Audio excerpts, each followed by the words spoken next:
Ladies, gentlemen, and all you beautiful people in between, my name is Dick Slater, and welcome to the third part of my UmaMusume breakdown series, where I go over every single piece of UmaMusume media to not only rank them, but comb over all the hidden references, secrets, and trivia, and to compare the races to their real-life counterparts. Links to the first two parts will be in the description.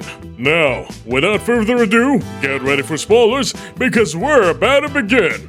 Kicking things off is the anniversary special, made to commemorate the first year of the game's release. The 7-minute episode acts as a prelude to Season 3, and is hosted on the official UmaMusume YouTube channel.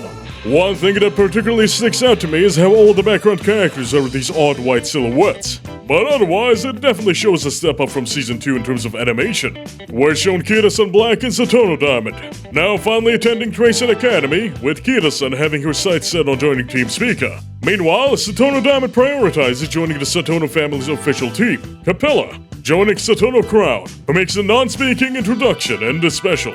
It seems that this is Kitasan's first time seeing Satono Crown, which is odd. You'd think if she knew Diamond her whole life that she'd be familiar with other Satono family members. But speaking of family, Sakura Bakshino tries to recruit Kitasan Black, Bakshin being Kitasan's real-life grandfather. During Speaker's training, Vodka, Scarlet, and Goldship are racing each other while arguing on whose era it's going to be now, basically poking fun at the fact that they haven't really been characters at all and are waiting for their spotlight, which will never happen. During the scene, Aston Machan is frequently appearing to face the camera, no matter the positioning of the shot. This is due to the fact that Aston Machan is aware of the fourth wall, and wants to be noticed and remembered by you, the viewer, in reference to the fact that her real-life counterpart loved the cameras and the spotlight, yet died early and was quickly forgotten. At the end, Kitasan and Diamond are going to race against each other, and in the crowd, Masao and Minami are shown as spectators. During the end credits, we see Yayo Yakikawa, the director of Tracing Academy. This is the only time she's shown or acknowledged in any way.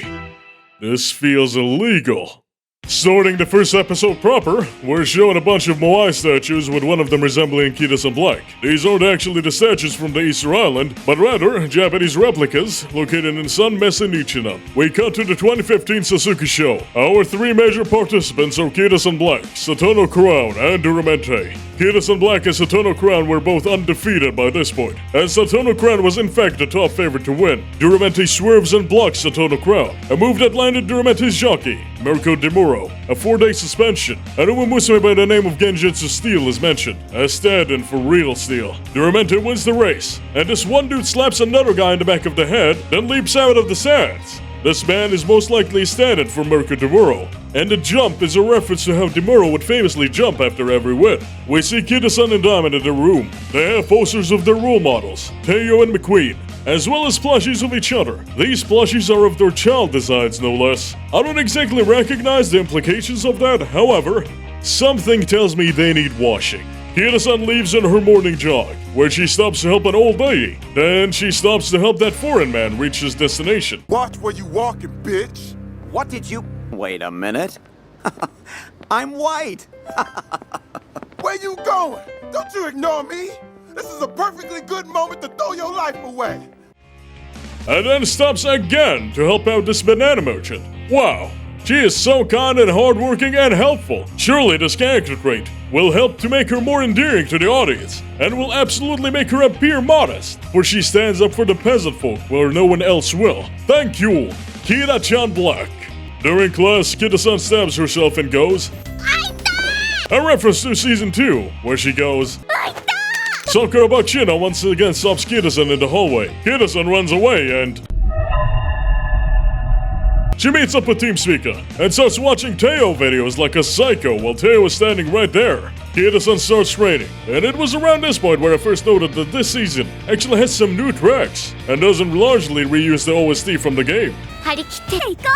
We got a cameo from Team Regal, who have a new addition to their team, Daring Tag, who has a horse so fresh she had retired only after this anime had aired. She will continue to make background cameos throughout the season. Team Canopus also has a new addition. Interestingly, her name is hidden throughout. It will only be revealed in episode 12 as being Royce and Royce. Meishu Dodo appears next to Taiki Shuttle. The two are very good friends in real life. There are animals surrounding her, including Meishu Dodo's feline best friend, Mado. Satono Diamond and Crown talk about the Satono Jinx, referring to the fact that for over 25 years of existence, no Satono horse has ever won a G1 title. It's here where Kitasan screams out loudly for the first time, something her and everyone else in the season will consistently do during races and training. During her morning jog, Kitasan walks by a man wearing a jacket that says Goldship on it. Once again, this is Takatoshi Imanami, Goldship's groomer. He made cameos in Season 2 and will continue to appear every so often.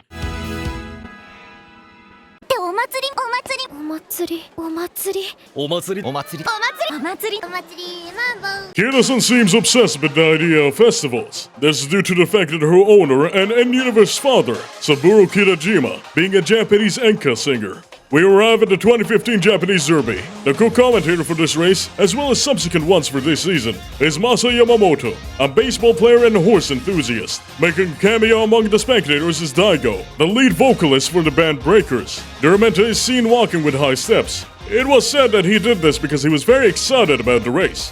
And the scene where everyone is anticipating the race from different areas. We get this shot. You see that mountain? You'd never guess it. Maybe you'd never believe it. But that's Mount Fuji. Yeah! The Beanie UmaMusume in the first starting gate is speculated to represent Satono Racing, who is one of the horses that came very close to breaking the Satono Jinx. The way Kitasan Black faces a sideways angle when at the gate is a consistent habit of the real-life horse. Duramente wins yet again, and breaks the record for the Japanese Derby by 1 millisecond. A woman's scream can be heard among the crowds. Here's a comparison between the real-life event and the anime recreation.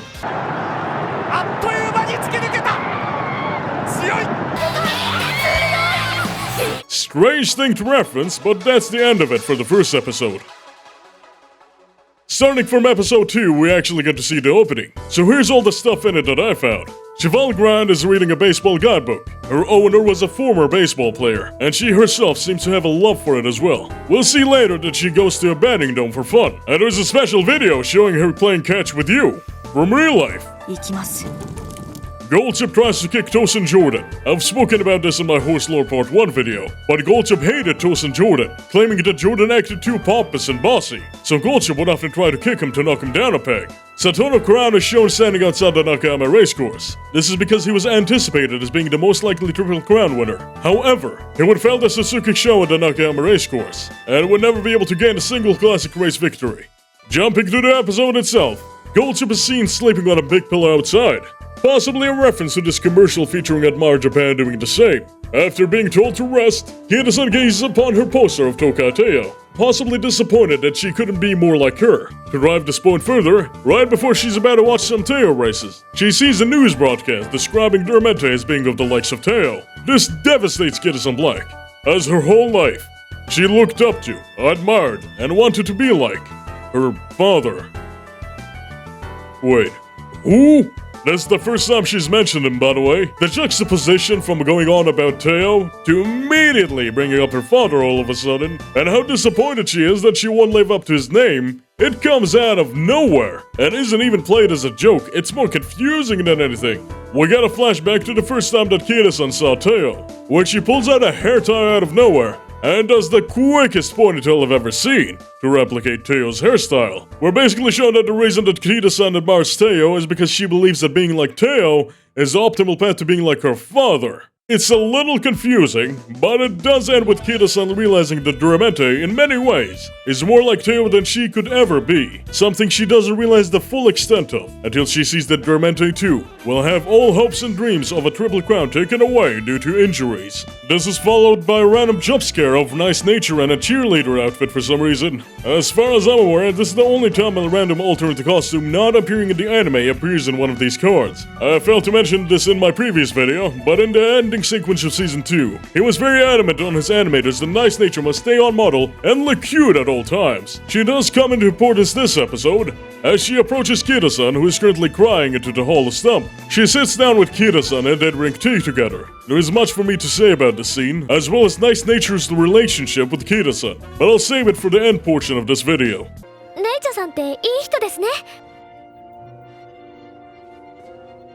Say that again? For now, nature says that it was Machikana Hoiser that bought the tea, and the label shows it to be spider tea. As mentioned in the previous video, Tannhäuser once ate a spider and faced health complications. No wonder it tastes so bitter.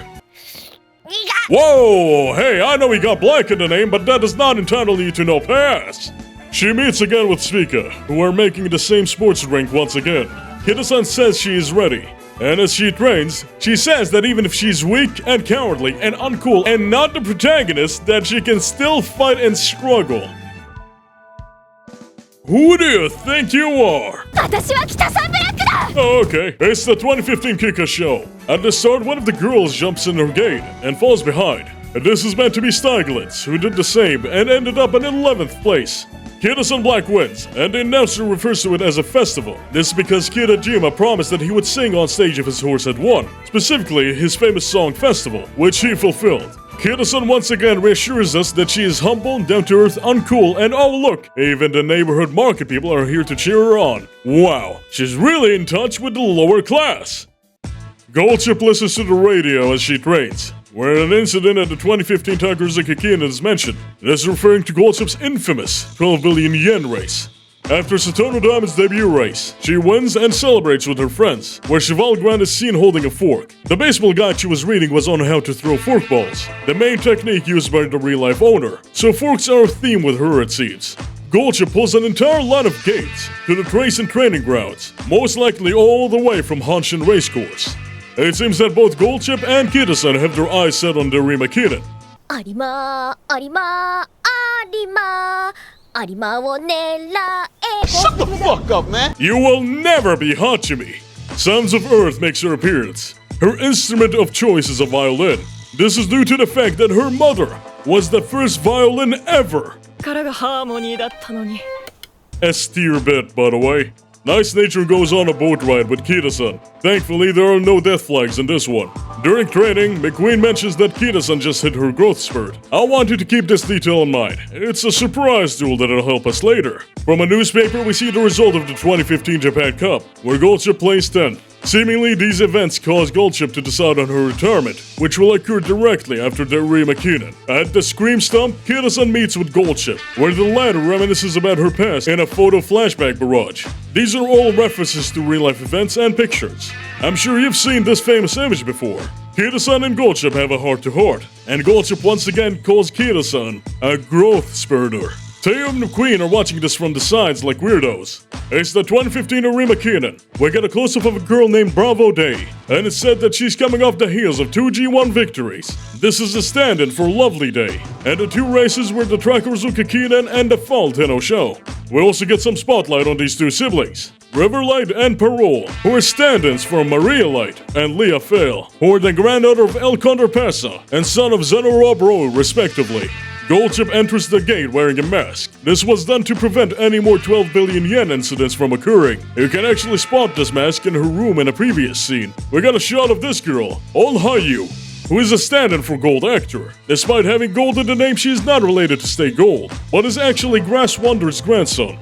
Interrupting our scheduled Masuo and Minami segment, we're introduced to these 2 new horse racing nerds, Takuba and Asako. Masuo offers them a drink of Boss coffee. This is not a fake brand. This is product placement. Goldchip goes in for her spurt, but she just can't catch up. As the ship sinks, All Hayu emerges victorious. As a side note, I really like her design. Kitasan starts crying. Goldchip reacts appropriately. Let's see that one more time. Few more times, actually. Okay, I'm satisfied. As she approaches the audience, Goldchip calls out Gentle Donna and Orfevre by name, 2 characters who had not made any appearances in the franchise whatsoever. The fact they were referred to by their real names was basically a jump scare of Cygames announcing they got the rights for them. At the end of the episode, Goldchip tosses her Rubik's Cube to Kitasan. The cube represents G1 victories, and currently, Kitasan has one side of it solved. Nice Nature can be heard humming the same tune of Teo's Hachimi song.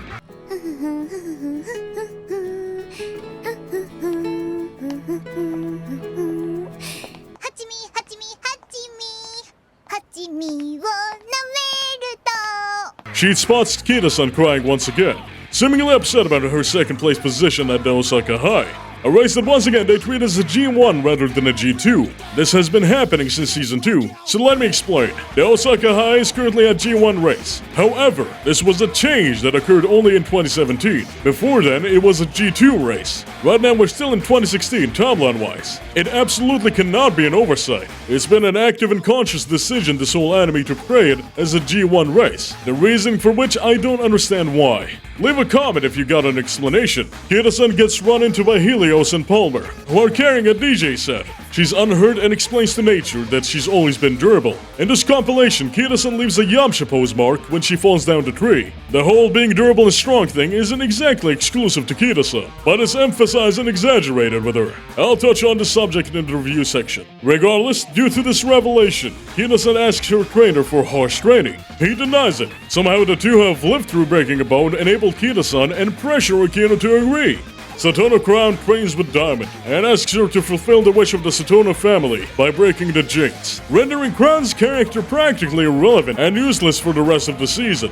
Back at the dorm, Diamond's McQueen poster reads "Star 12 times," which is referring to the fact that he was the favorite to win 12 times in his career. Kitasan alerts Diamond that she's going to training camp for a month, which is good news, considering this means that she won't have to deal with all those lamps lit up at night that force her to wear an eye mask at night just to sleep. The mask itself is a reference to the TV program by the name of Geino-jin Kakuzuki-chan. Kitasan gets horse-napped by Mihono Bourbon and wakes up to see that she'll be her new special horse training coach. Rice Shower is here too to act as Kitasan's personal chef. One notable thing is that Bourbon is wearing Kornuma's jacket. She'll continue wearing it and seemingly never gives it back, causing him to be shirtless for the rest of the season. Not that anybody's complaining. Okino explains that he asked these two for help because such harsh training was outside his field of expertise. Now, I expected him to leave, but dude just stays there for the whole training arc. Very confusing. Why did you bother getting Bourbon and Rice then? I get that he's still Kitasan's trainer at the end of the day, but bro, you got 7 other horses that need your supervision. What are you doing? Bourbon is set to face malfunctions with any electronic device she comes into contact with. This occurs in Season 2 when she chases Rice Shower in the Segway. However, it doesn't seem to be a problem anymore in this season. The hot springs Kitasan bathes in look that way because they are designed like actual horse hot springs. Kitasan sneaks off to go watch Diamond's 2016 Satsuki show. On her way, she passes by this farmer lady. This is meant to represent Machiko, whose family owns a farm. She posted about it on her YouTube channel, which is also host to other content. I'll leave a link to it in the description below. The sign says it's 180 kilometers to the Nagayame racecourse. With the 50 kilometer speed limit we're shown here, it would take Kitasan Black over 3.5 hours of running to arrive.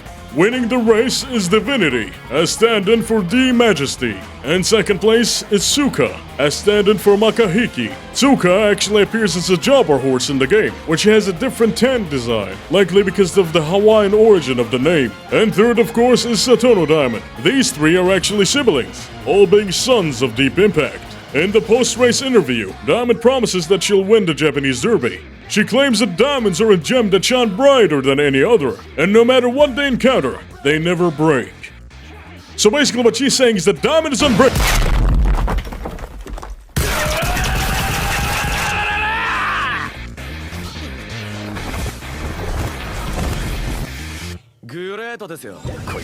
The episode ends off by Kitasan finishing her training for the big race, the 2016 Tenno Show Spring, which basically gets off-screen in the end credits. The whole episode was built up to this race. What are you talking about? We just get cucked like that? I know some people who skipped the outro, not realizing they missed Kitasan getting her second G1 victory, and others who didn't realize how important this was. Context. From here on out, Kitasan Black is jogged by none other than the Yutaka Take, which would set him on the path to gain 7 G1 victories. This is their first win together, and you only get to see it in the form of 2 screenshots.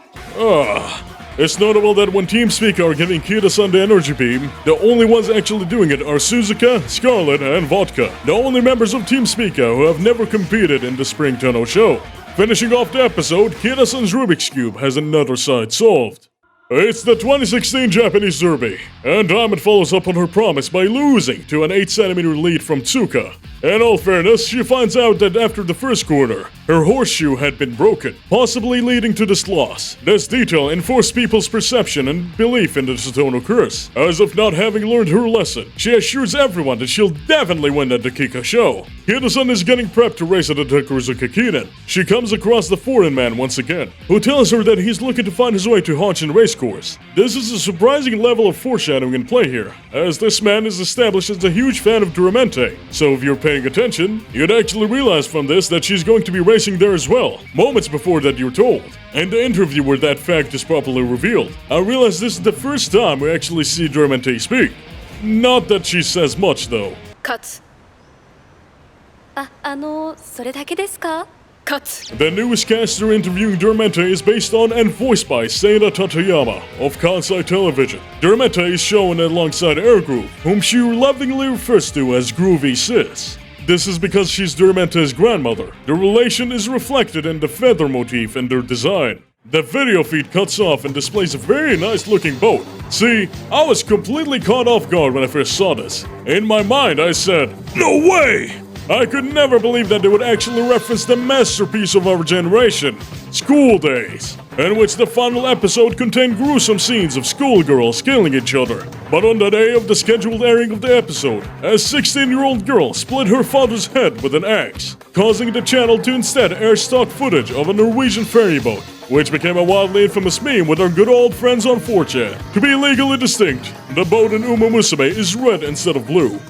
In the following scene, Kitasan Black and the rest of Team Spica discuss her upcoming race against Duramente, in which our Season 1 protagonists get another shaft up the ass. As throughout the entire scene, Spechan does not say a word, and Suzuka only says so nay 6 times, adding nothing to the conversation. そうね、そうね、そうね、そうね、そうね、そうね。プレイステーション。 Lame!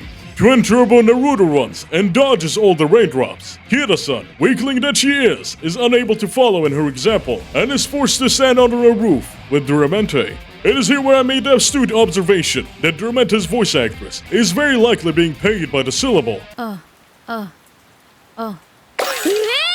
そうか。 We see Cheval Grand lifting weights with her 2 sisters, Vereshina and Vivelos, finally making an appearance. It's time for the 2016 Takuruzuka Kinen. The track was in horrible condition, and the tensions were high. Who would win, the monster Duramente or the festival boy, Kitasan Black? Duramente starts his spurt, not willing to be overtaken. Kitasan pushes forward, forcing Duramente to up the ante even further.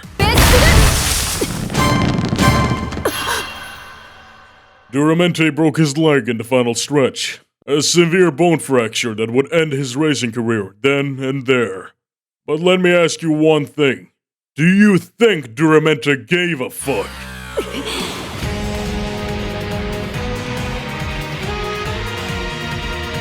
Duramente keeps going, even bypassing Kitasan. And our Takuruzuka Kinen winner is... Who? Once again, this is Riverlight. The reaction was justified, as in real life the crowd was more focused on Duramente's injury rather than Maria Light's victory, which is actually a feat considering she is the only horse to have ever defeated both Duramente and Kitasan Black. After the race, Kitasan shakes hands with Duramente, and they promise each other that they'll have a rematch. This never happens, because after this injury, Duramente will retire and die.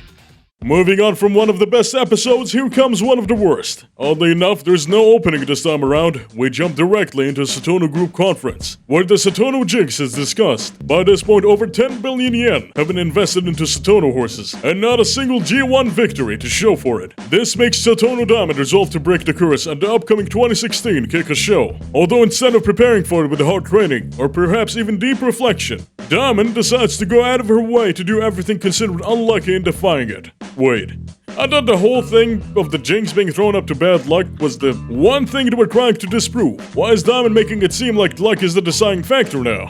Those conversations would ground out a man to anything? Well, the rest of the episode plays off like a filler joke episode. And when I say joke, I mean singular. Diamond will simply defy everything she's told not to do by doing it. She's told red is bad, so she pours red spices on her soup. She's told to go west instead of east, so she goes east. So on and so forth. It's mostly empty and drags on longer than it should. Here's some notable things I wrote down while watching. It seems that MACHICO Hoiser has now joined Fukutaro and Dodo in the fortune-telling stand.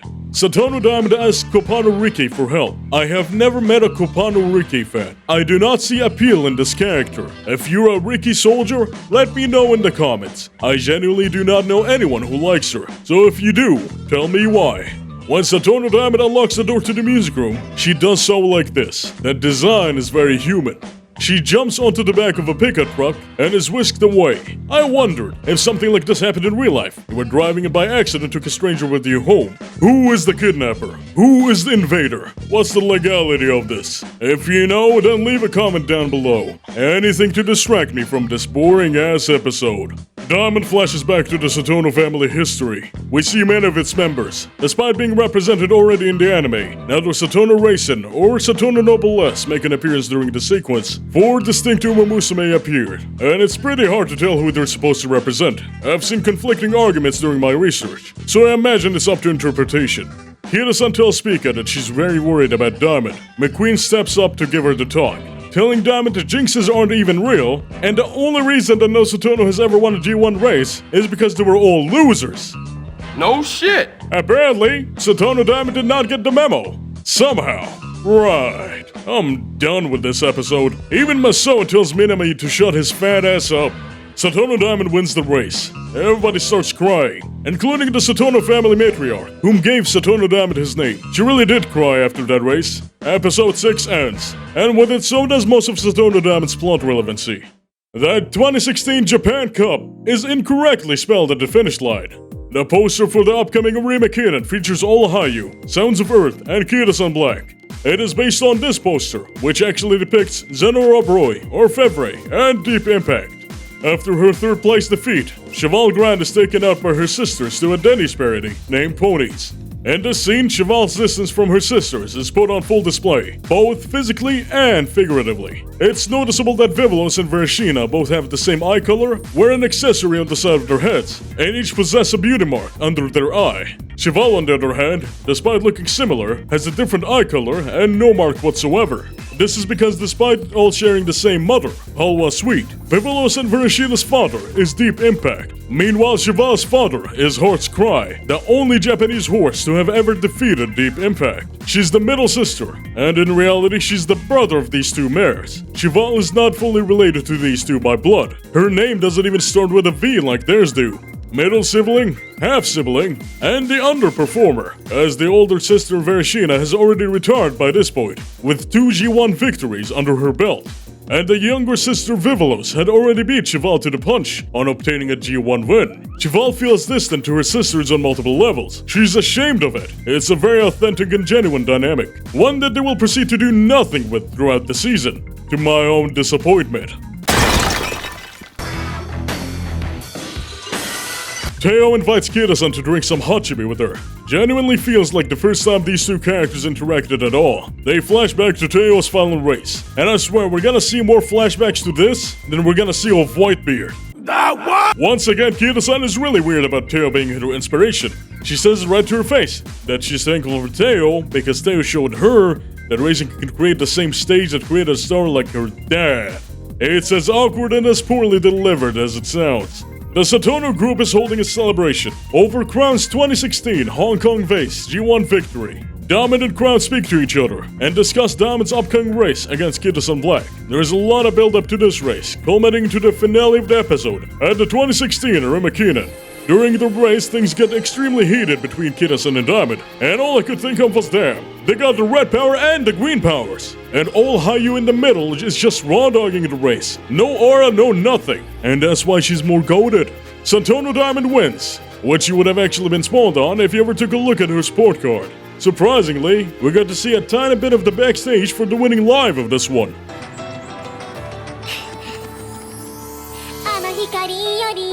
Oh, come on, you could have made that transition smoother.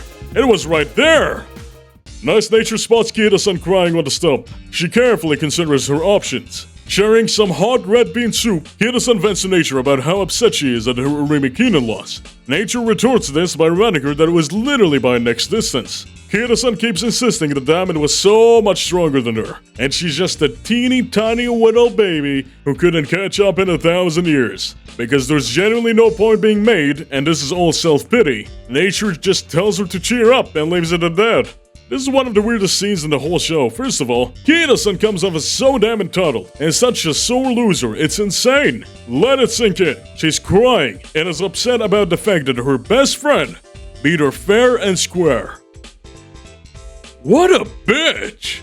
Oh, boo-hoo-hoo! You're only the most successful horse in your entire generation. Venting to someone who poured blood, sweat, and tears for a mere chance to have half of what you have. God. I'll speak more on this later. Kitasan and Diamond go to the festival together, and despite Diamond being completely normal, Kitasan is obviously very uncomfortable throughout the whole thing. Diamond tells Kitasan that she aims to race in France, and asks her to come along. Kitasan is hesitant. Meanwhile, Cheval is busy doing Yakuza side quests.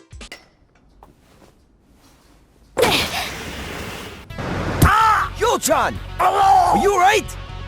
What the fuck do you think you're doing? Cheval's Letterman jacket has the number 22 on it, the same as her owner's. Verashina shows up and throws a ball much better than her sister. Both of them were throwing forkballs once again, playing into the theme. The two talk, and when Cheval leaves, Verashina says that they're both very similar, and that they have trouble winning. This is because Verashina would often face against Gentle Donna during races, and would consistently score a number 2 placement. Having had victories seemingly always out of reach, she understands where Cheval is coming from.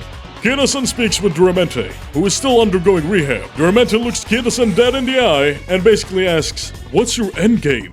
And is put on full display that we're already over half the season in, and Kitasan doesn't have a clear-cut goal in mind. Everything's been all over the place so far, and we've just been watching races for the sake of it. This keeps Kitasan up at night, where she tells herself that Duramente and Diamond are so much better than her. She says she wanted to be like Teo, but she doesn't want to anymore because she can't do it. The irony of her saying this right in front of her giant-ass Deno Show trophy. Something Teo could not achieve. Man, I need to pick me up. Can I get some Hachimi vibes in here?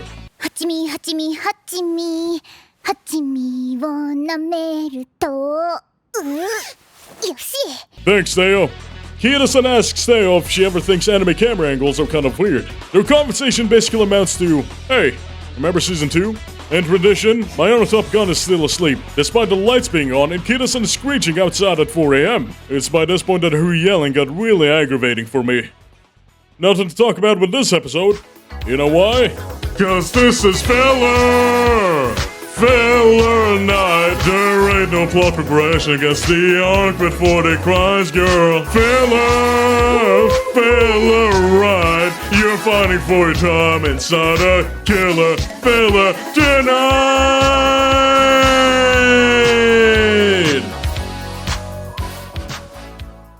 It focuses on Kitasan and Diamond going on a trip together. Off-screen, it's notable that Kitasan won the 2017 Osaka High, which was the year it first became a G1 race, and Kitasan Black was the first horse to win that version of the race. We skip ahead to the 2017 Tenno Show Spring, where Kitasan and Diamond will have their second and final race together. We're shown a compilation of previous Tenno Show victories. The commentary alongside the presentation is a direct reference to the commercial series by the JRA, titled The Winner, which used historic victories to promote upcoming races. Kitasan Black wins. Nothing else of note happens in the episode. However, this was the time when the Japanese fans had figured out the identity of the unnamed Canopus UmaMusume as being Royce and Royce. I don't understand how, but that's awesome, as it had not officially been revealed yet.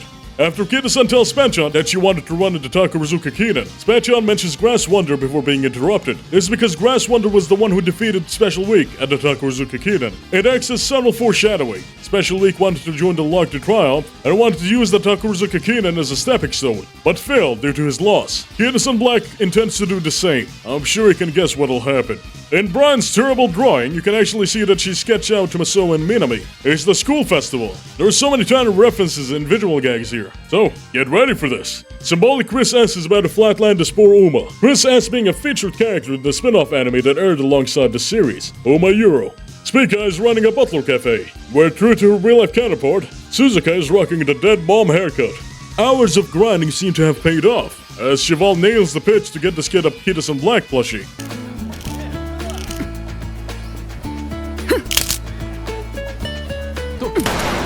Air Shakura eats ramen at Fine Motion Stand. There was an Umayuru episode about this. We see Rice Shower, Mihona Bourbon, and Super Creek in their Halloween costumes from the game. Committing to the bit, however, Bourbon is still wearing Kuronuma's jacket. We see B&W at a banana eating contest. Bananas will be Ohihida's favorite food, and for the rest of the season, she'll be seen consuming them exclusively. Daishiru will be finally makes an appearance, and fittingly, she's watching a Helios concert. Kurenchi and Airgroove and Mayon Top Gun all appear in their in-game alt outfits. Nishuno Flower appears next to Seion Sky. This is her first on-screen appearance. Meisho Dodo is surrounded by her fellow goats, referencing how in real life, Meisho Dodo is constantly surrounded by animals. Once again, his lifelong friend Taiki Shadow is with him. Teo gives a big hug to Twin Turbo. Her sins are forgiven. McQueen is serving Major Orion, Major Urdover, the butler, and the Major family doctor. Aston Machan makes another appearance while Vodka and Scarlet argue. It's been a while and her gag has been inconsistent. Spechan's mom shows up, and so does Takatoshi Imanami. Kitasan gets sick! Not true, didn't happen, and it pisses me off. Looking forward to joining Prix de l'Arc de Triomphe. Kitasan looks at pictures of previous Japanese racers who competed. Goldship is gonna get run over, and seemingly, the artist Trace dispose of Nakayama Festa. You can tell it was Trace because she's supposed to be holding a lollipop. Yet in this picture, her fingers are far apart with nothing in between them. The trainers all meet up, even Team Capella's trainer, who still does not have a name. For shame. It's the 2017 Takarazuka Kina. Satono Kuran manages to score her first domestic G1 victory. A great achievement, well earned. Yet she gets no attention whatsoever. Everyone's just oh so shocked that Kitasan Black lost. She's breathing heavily, and everyone gasps. What could be wrong with Kitasan? My friends, this is the beginning of the worst plot point of the whole season. Kitasan Black just fell off. There's so much to say about this, so let's just get these last 3 episodes over and done with. Satono Diamond leaves off for France, and Kitasan is depressed. Banana. The fork motif is so strong with Cheval that this psycho uses it to eat rice. By the way, empty-ass episode. Can I just say I don't like this picture of Kitasan? Such raw, smug energy. She's giving a banana looking like a philanthropist, knowing damn well she's got another one on her plate. You think I want your handouts? Fuck off. When Kitasan is training, she sees another unnamed UmaMusume, who mirrors an earlier scene of hers from an early episode. だけどもう一本行ってきますねボトルはいでももう一本行ってきます北さんボトル Diamond is implied to eat 2 whole baguettes for lunch with nothing on the side. True French cuisine. Goldship has been noticing things about Kitasan that nobody else seems to see. Eventually this leads up to her telling Kitasan that the truth of the matter is that she's past her prime. This is a Shyamalan-ass twist, meaning that makes no sense and is complete dog. The rest of the episode goes on about how Kitasan is past her peak. She's washed, she's old and rotten. Because of this, Kitasan gives up on the idea of going to France, and decides to stay in Japan for the rest of her career. She relays this information to Diamond over the phone, and immediately it cuts to a newspaper article showing that she got 15th place. Her entire stay in France is skipped, and none of her races are shown. It's the 2017 Fall Tenno show. Kitasan Black makes a late start, a huge disadvantage for a frontrunner. Pretty sure this one girl is a recolor of that one jobber from Season 2. The announcer mentions Faster Than Ray, a jobber horse that actually appears in the game. Kitasan Black wins, and with this she became one of the few horses in history who have won both Tenno show races in a single year. Yep, definitely past her prime. Kitasan falls and breathes heavily. This didn't happen. He was fine. Episode 12 has a unique intro, swapping Kitasan Black with Cheval Grand. This is the only time that this happens, and Cheval Grand is the only character to get this sort of treatment. She even gets it in the game version of the song, where if you have Cheval as the lead, the glow sticks held by the audience are a different color, and the footage on screen changes. With this you would think this would be a major episode for her, but the title of the episode would beg to differ. Kitasan announces her retirement. The timeline here is incorrect, as Kitasan's retirement was announced before the Tenno show race, not after. This inconsistency brings Royce and Royce to finally speak and have her identity revealed to the audience. Going on a monologue, she also puts on full blast how much the animators are incapable of drawing glasses from the side. Once she finds out about the retirement, Spatchan goes back to her shtick of crying all the time. The Banana Man has a flashback about how he first met Kitasan. And let me tell you, there are 0 indicators that this is a flashback. No transition, no filter, just pure confusion. I looked into his eyes and realized that even in UmaMusume, Kaedientes stands.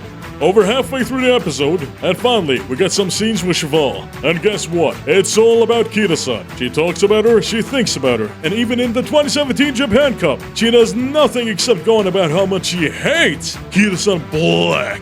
which slowly transitions into her going on about how much she loves her instead. All I've got to tell you about this scene, for you to understand how little substance it has, is that they had to animate new scenes of these two characters interacting because there were barely any to begin with. Shival's so-called character arc takes about 5 minutes to wrap up, and it's all revolving around someone she had 1.5 conversations with. She wins the race. And if you were expecting more from this character like I was, then it's your fault for expecting side characters to get anything, because this is the Kitasan show, baby!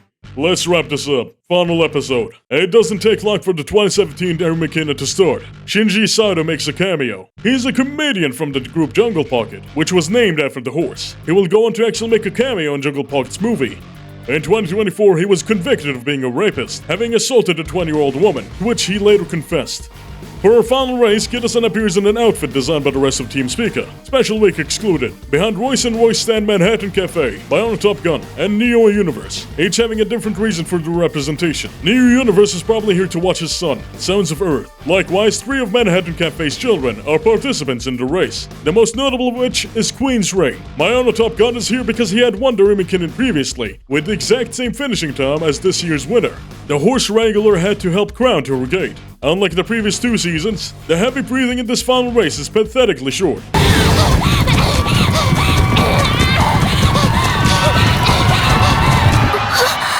Kitasan wins with Queen's Ring in second place. This is important because it means we have a literal who in the final winning line, and I think that's awesome. Kitasan's father smiles, and in the final scene of the season, we get no setup or indication for a 4th season. So as it currently stands, this is where the Pretty Derby series ends. Well, it's time to go over everything and review this one. You can probably tell that I don't like it, but let's find out why. I'll start with this point first because it's not as heavy as the rest. What is this timeline? Many people have said that Uma's aging makes no sense, but that's service level talk. We have to dig deeper. In Season 2, we're shown Teo as the little kid looking up to Rudolph, then Kitasan Black looking up to Teo, and by the time that Kitasan finishes her career, Rudolph and Teo are still in Tracing Academy. How old are these people? And how come humans don't have to age either? Aging up specific characters while letting others stay static is not too common of a practice. But let's start simple with these 3. I personally have a reference sheet of in-game grades, which I've converted to reflect their ages.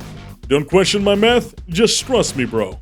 At the start of their careers, Kitasan is 13, Teo is 14, and Rudolph is 18. If we take the anime's timeline of events into consideration, they'll be older, so let's adjust. Rudolph is hard to figure out, so I'll focus on a minimum age to start off. Let's bump in her 3-year career. We'll assume that between then and Teo's career there was only 1 year of time. Extremely generous, but we saw in Season 1 that it took Teo a bit before she debuted. Now moving on to Teo. We'll simply add in her 3-year career length, which would get added to Rudolph as well. And I'll be generous again to say that Kitasan's career started immediately after Teo's ended. As most did say, she had a massive growing spurt. Meaning that at the start of Season 3, Kitasan is 13, Teo is 17, and Rudolph is at minimum 25 years old. The difference in Teo's and Kitasan's age is somewhat odd at first, but could make enough sense if you stretch your disbelief for a bit. Rudolph's bum ass still hanging out with high schoolers is no excuse. I understand that she's the student council president and all that, but could you imagine if instead Teo was the one holding that position in Season 3?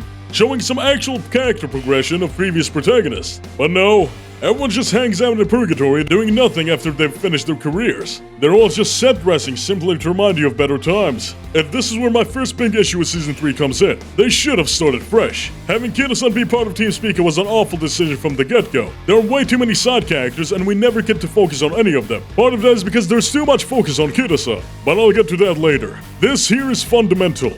Trying to include everyone from the previous seasons is a vain effort if you're not going to meaningfully involve them with the story. This is writing 101, and this season is a prime example of why you shouldn't do it. I'm fine with having them still be around in a way, and making cameos in scenes like the festival, or showing up on occasion isn't a problem. But I believe there should have been new teams introduced, especially when Diamond is part of one. It makes Kitasan being part of Speaker stick out all the more. Here's an idea I've held on to ever since watching Season 2. Remember Masuo and Minami? Those 2 racing experts who befriended Kitasan and Diamond. What if they became the trainers? It would massively pay off to something that was set up early on for these characters, and it would have actually given them purpose, rather than have them repeat the exact same arc of befriending 2 fellow racing fans. In fact, if you really want to keep those scenes of explaining aspects about a race, Takuma and Asako could have still been there to fill in. As it currently stands, Okino does nothing for Kitasan. He's not as involved in her story as he was with Special Week or Teo, and Team Capella's trainer is such an NPC that she does not have a name. Season 3 generally has an issue with handling its side characters, which is insane going from Season 2, which I'd say handled it perfectly. It largely comes down to how much everything focuses on Kitasan Black, to an aggravating degree. Nobody's allowed to have a moment that does not relate to Kitasan. There are several examples of this. Gold surprised to have a moment. Her final race is coming up, yet the person she talks to about it is Kitasan. Why not McQueen, the team member she's been shown to be the closest to? Better yet, why not Okino? She's known him the longest, and she stuck by him when no one else did. Surely there was something there that they could have built upon. But instead, we get this whole scene of Kitasan carrying the torch and getting handed Goldchip's Rubik's Cube. It's a whole attempt at trying to make the audience attached to Kitasan, because they were attached to Goldchip. These two are not shown to be friends. Kitasan does not look up to Goldchip, and up until that point, this might as well have been their first conversation. It means nothing, and Kitasan does not think about Goldchip at all after the episode. A complete waste and disrespect of Goldchip's character. Cheval Grand isn't doing too well either. All the setup of detail regarding her relationship with her sisters isn't followed up on, and she's only featured in half of her own episode, where her big moment is a plot point that has never been hinted at beforehand, all surrounding a person that she's barely interacted with. Or how about Crown Chat? This one just makes me sad. Despite finally overcoming her obstacles, obtaining a G1 victory, both overseas and domestically, as well as defeating her lifetime rival Kitasan Black, the first is barely acknowledged, and the second is outright ignored, making it seem like Crown's win is unearned, as Kitasan was feeling bad that day. Sons of Earth had a few funny moments, but aside from that she just shows up. The show reminds you ever so often that she's there, but does nothing with her. She stops being comic relief entirely, which I imagine wasn't her intended role. She never has an arc or motivation, and doesn't even come close to having half of what Twin Turbo had. The only person to have ever had a race or scenes without Kitasan is Diamond, our so-called secondary protagonist. She has one episode to her name, and it's the worst one of the season. Most of it is a complete joke filler that ends with a confusing resolution to her Jinx arc. She never leaves an impact on Kitasan's character. The only named side character who actually does, and holds importance in the story because of it, is Duramente. She's the only one I would say the inclusion of which is used the best. She benefits a lot from being a character of few words. Her episodes are the peak of the season, and it's saying a lot to know when she retires by episode 5. Teo and McQueen, despite being role models for Kitasan and Diamond, are almost nowhere to be seen. McQueen has an entirely redundant conversation with Diamond in her episode, and there's about one meaningful interaction between Kitasan and Teo. Despite being on the same team, Teo has such an infrequent involvement with Kitasan. It was that way in Season 2 as well with Rudolph, but that one was excused, as they were on separate teams, and Rudolph was presumably busy with student council duty. They could have done the same this season if Teo took up that role. It would have actually served the story, unlike many of the times they decided to rehash and reference Season 2. But it wouldn't have mattered either way, all because of the strange inclusion of Kitasan's dad, which entirely undermines Kitasan's moments with Teo in Season 2, and makes it all confusing more than anything, likely because they had not intended that to be a part of her character back when Season 2 was written.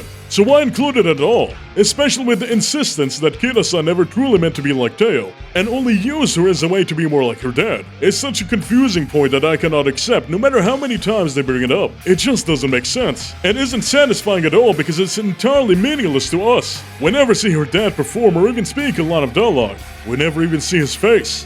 One missed opportunity that relates to this is Nice Nature ending up as Kitasan's mentor. A nice idea, but it wasn't executed in a way that acknowledges it properly. You know, instead of learning from her idol, it's Teo's rival who teaches her the most. And it would have worked if Kitasan stuck looking up to Teo. Nice Nature has experience trying to fill in Teo's shoes. She failed, and let's say she doesn't want Kitasan to repeat the same mistake. So she helps her stay true to herself, and to find success where Nature could not. It might be a little bit similar to Season 2 with the whole Rudolph and McQueen thing, but I'll take anything over the nothing to do with their dynamic.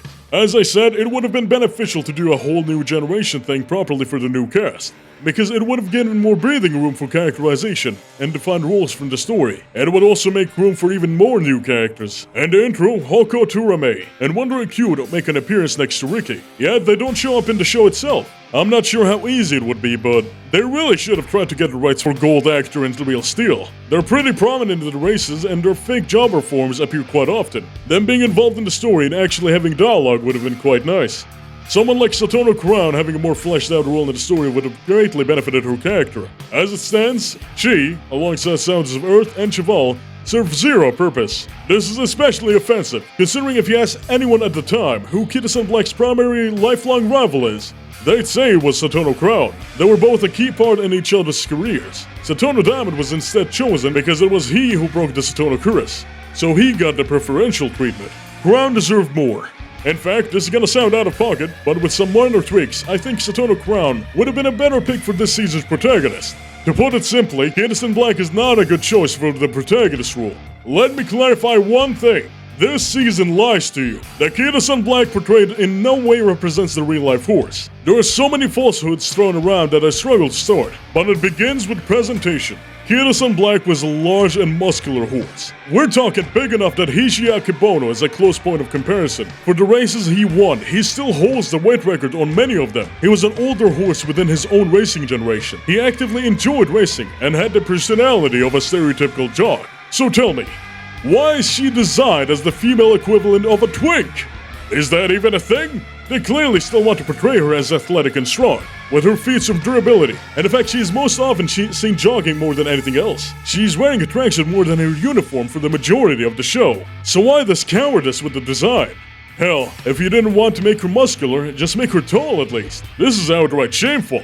Story-wise, the show pushes so hard the idea that Kitasan is an underdog, that she's not cool, that she's humble and down-to-earth and kind and sweet and perfect, and everybody loves her, yet we still expect to see her out as an underdog, despite her winning the majority of her races. Season 2 did not shy away from showing Teo and McQueen as being the top of racing. They were peak athletes, and the story was not ashamed to show it. Season 3 will swear up and down that Kitasan Black, who has twice as many G1 wins as both of them, is somehow not a star. It's so contradictory, and can't seem to choose whether Kitasan is beloved by all, or is an unknown lower-class racer.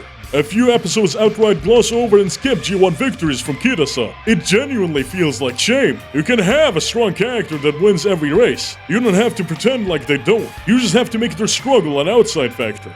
The last few episodes try to do this in the worst way possible. Kitasan suddenly falls off in his past her prime, but there are two extremely large issues with that. Kitasan at this point is like what? 15? They were calling her a growth spurter a few episodes prior, multiple times.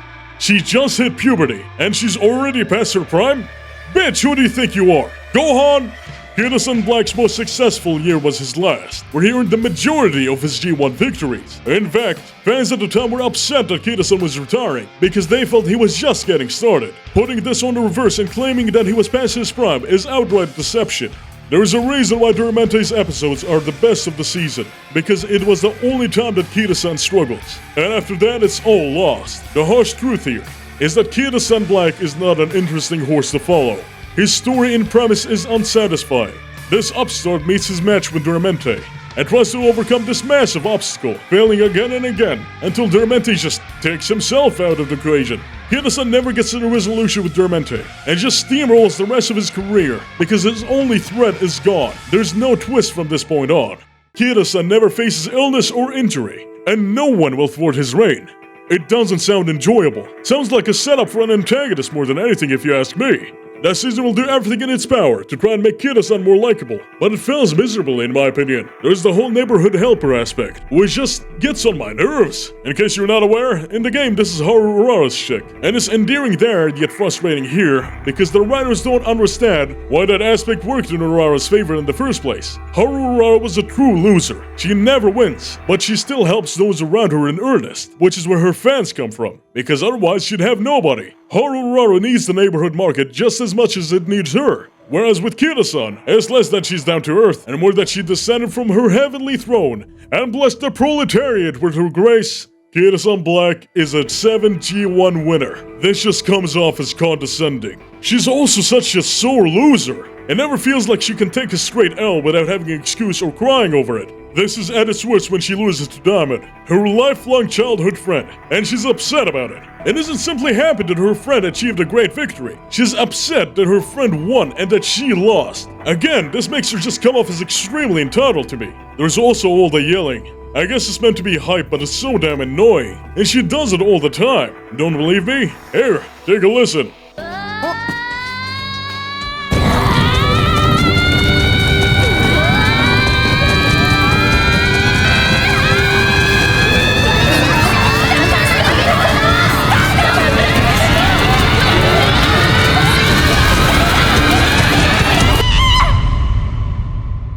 As a side note, this might sound nitpicky, but back in season 1, when being overtaken, the horse girls would go, Murray!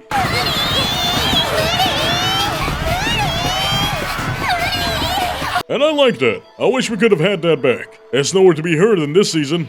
Soulless.